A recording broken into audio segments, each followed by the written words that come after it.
What's going on, YouTube? Welcome back to another episode of Father and Son Films. We are going to debate our top 3 Marvel Cinematic Universe films. Just a few guidelines before we get started.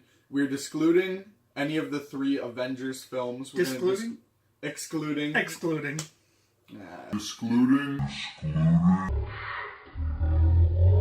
Alright, we're going to be excluding any of the 3 Avengers films just because those ones kind of, everything leads up to those films. All comes together in there, so. It wouldn't really be fair to have those and include them in the list, so what we're going to be doing instead is staying away from all those, just doing more of the standalone films, and we're going to be picking our top 3 and kind of debating it in between ourselves. We're both big fans of the MCU. We think Marvel and Disney did an amazing job on these things. I've been a comic book reader since I was a little kid. Yeah. We obviously collect all, big fans. Fans. But we don't agree. No. On what the best movies are. Exactly.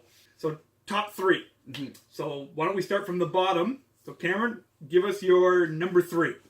My number 3 Marvel film, excluding the Avengers films, would be Civil War. Cap 3. Now, isn't that really kind of like an Avengers movie? It's iffy territory. It's not called an Avengers film. You're right. So okay, well, let it slide. I'm including it. It got in. Yeah, you're right. We set up the ground rules, and we're good. It passes. We're good. It passes. Okay. For sure. So that's your number 3. That's what makes that number 3? Again, because I couldn't say any of the Avengers films, I always love the movies where they can cross the characters in between each other. And one of my favorite characters within the Marvel Cinematic Universe is Steve Rogers, Captain America. Mm-hmm. So I like to see a film where he's the center of attention, but you can still have everyone kind of surrounding him to improve the story. So I also love the villain a ton in that film. We have Von Stryker? Stryker is X-Men. That's a different... okay, it's not Stryker. It's Baron von...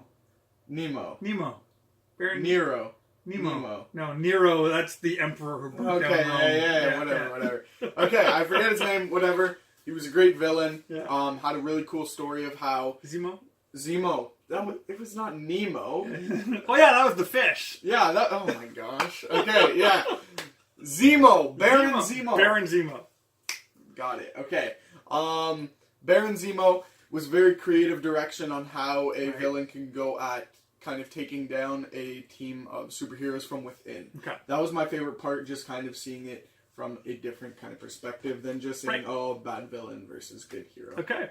Well, then my number 3 is actually Thor. Trash. No. Horrible opinion. No, really. No, because you have to think, look at what the Marvel Cinematic Universe was building up to that point. Yeah. And Thor brought in the fantastic. It brought in the magical. It brought in the extra dimensions. It brought in the Infinity Stones. Nope. It was Nope. Yes, it did. Nope.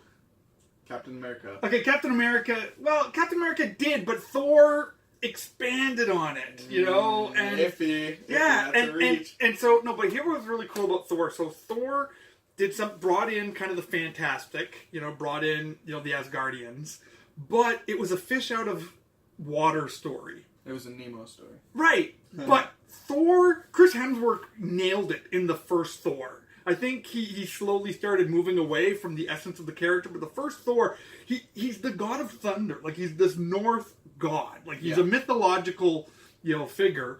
And he's in New Mexico or wherever, I can't remember exactly where the location was. But just that scene when the girls, Natalie Portman and the other girl come at him with the taser.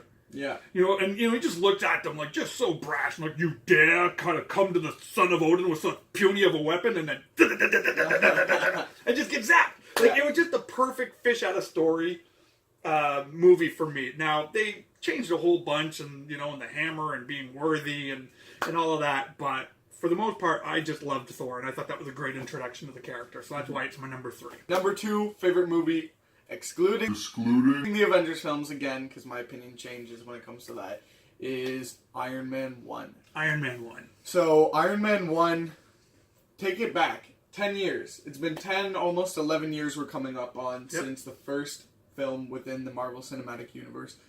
you got to give some props there. It was awesome. You got to give some props there. Robert Downey Jr. Without Robert Downey Jr. and the creative direction for Iron Man 1, we wouldn't be here today, right? Absolutely. But you got to give props there. The villain was kind of weak in that story, but again, just to be able to build kind of this entire universe under its belt. Great origin story. I love Robert Downey Jr. as Iron Man. You know what's amazing? When I was a teenager, there were rumors that there was going to be an Iron Man movie. Yeah. Starring Tom Cruise. Oh my gosh. That would have ruined everything! That would have ruined everything. Those were the rumors back when I was a teenager. We would have not had the Marvel Cinematic Universe No, right we now. wouldn't have. Okay, so my number 2 is Guardians of the Galaxy. I got to admit, again, I was a comic book guy.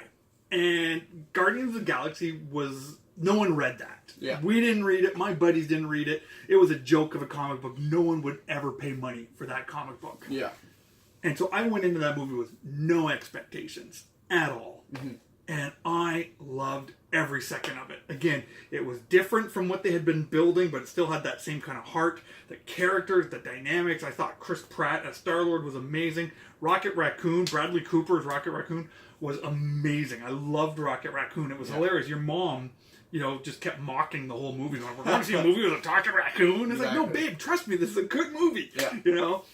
Groot, loved Groot. He was a great character. And just that dynamic between Rocket and Groot and, Gamora and Drax and just the whole thing. And they finally started introducing, again, that cosmic level of the problem, right? So here you got Ronan, trying to get the Infinity Gems, and it was just really setting everything up that we'd see, Thanos do. So... Yeah. And you know what? And it just had music for my generation. Yeah, exactly. That's they were hitting for the 45-year-old, market right there, and the music just nailed it. So I loved it. That's my number 2. Cool. So now, number 1. Number 1 film. Number 1. What's your number 1? Cinematic Universe. Excluding the Avengers films. Excluding is Captain America Winter Soldier. And for me, Captain America Winter Soldier. There we go. We can disagree on some things, but we disagree on others. We can agree on some things, okay? So, when it comes to this film, it is the ultimate spy film, in my opinion. So good. An amazing crossing between something like a spy film and something like a superhero film. Which before, we probably wouldn't have thought, how would have that worked? Yada, yada, yada. But it just works out so amazingly well, especially bringing S.H.I.E.L.D. into the mix of things, Hydra into the mix of things. Well, even the way they brought Hydra back, that Hydra was this secret organization that had been hiding, in the background for so many years, and just the whole dynamic between Bucky and Steve Rogers Bucky Barnes and Steve Rogers just really gave real weight to the problem. Exactly. Like, this wasn't just a save the world. This was a save someone who's important to me story. And I just connected with that and just loved it. Mm-hmm. Yeah. And it's just a cool aspect of having, it's not as much a save the world story, but it's a save the world story from your best friend. And how do you go and kind of go against someone like that? Absolutely. I don't know. I thought it was crazy. I thought it was amazing. That's definitely, if I was ever to recommend kind of an opening film to the Marvel Cinematic Universe, if not something like Iron Man, which starts it all, something just really enjoyable and really kind of relatable to people that wouldn't be as much in this. And the feel of it too, like you really felt Cap's tension, right? Because again, he's a fish out of water as well, right? Mm-hmm. He kind of has these moral values, kind of this view on freedom that we've kind of lost in our culture today. Like, look at all the arguing and the fighting and the division between political parties that are in our world today. Like, we don't even know how to communicate anymore. We can't even debate anymore without being offended and getting upset. With Steve Rogers, like, he's looking at everything that the government's doing, going, this isn't freedom. Mm-hmm. This is fear. Exactly. And it was so timely, I think, in the world that we lived in. And he just was able to speak into that in a way that just shed a lot of light. And the music was awesome. Every time the Winter Soldier came on, it came on with kind of that harsh kind of music when the Winter Soldier was on. It was just, definitely. Number 1, Captain America Winter Soldier. For sure. Awesome. So we don't disagree that much. We don't disagree that much. Okay, we have some agreement there. Okay. But so first two, Thor, that was... So the apple doesn't fall too far from the tree. Let's just put it far that enough. But far enough. It rolled away a little bit. It rolled away a little bit. Awesome. Well, thanks so much for watching us here. And what do they do now? What do we want them to do? Yeah, because you don't know. All right, I want you guys to take a look down in the comment section below. Type up a nice little comment for us there. Leave a like on this video. Subscribe. hit that bell just so you can know next time that we post, and hopefully we're going to be posting quite often on here. So thank you guys very, very much. I've been Cameron. I'm Kevin. And this has been Father and Son Films. Thank you for joining us.